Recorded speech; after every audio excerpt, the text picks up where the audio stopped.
ngàn preyនៅ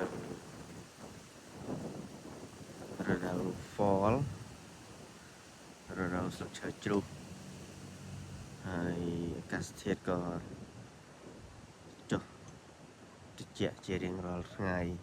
ជាពិសេសពេលយប់ប៉ុន្តែនៅសួននៅផាកឬក៏នៅកន្លែងគេលេងកូនគោគឺនៅស្មៅគេនៅពណ៌បៃតងនៅឡើយ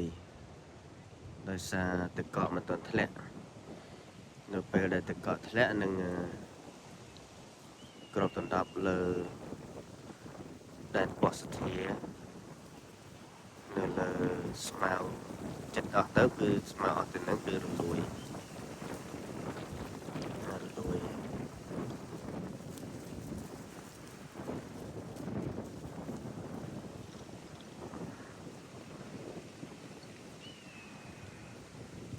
គេបីកូនគេបើកកប់ខាតគេហៅថា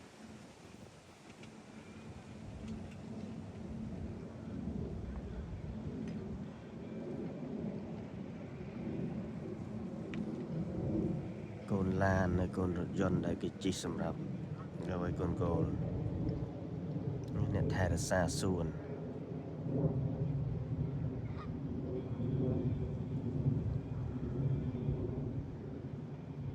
ងានវាសាំងអត់ស្បើលពលមនុស្សនៅស្រុកនេះគេអត់ធ្វើបាបអត់បៀតបៀនអត់សម្លាប់តែចឹងហើយវាអត់ផ្អើល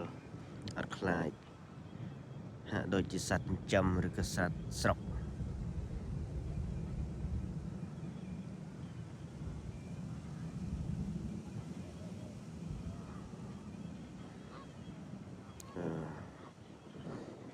រដូវនេះរដូវស្លឹកឈើទុំផងដើមឈើខ្លះក៏ជ្រុះស្លឹកអស់ដើមឈើខ្លះក៏នៅស្លឹកពណ៌លឿង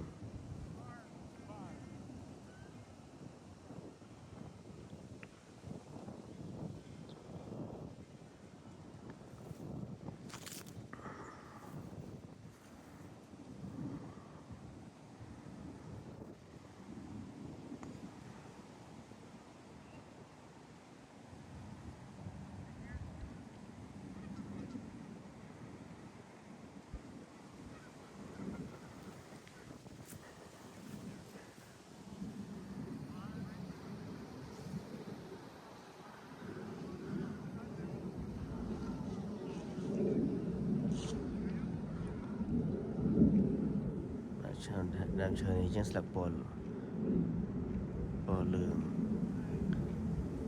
លឿងតិចទៀតលឿងទុំហើយបន្ទាប់មកក៏ជ្រុះ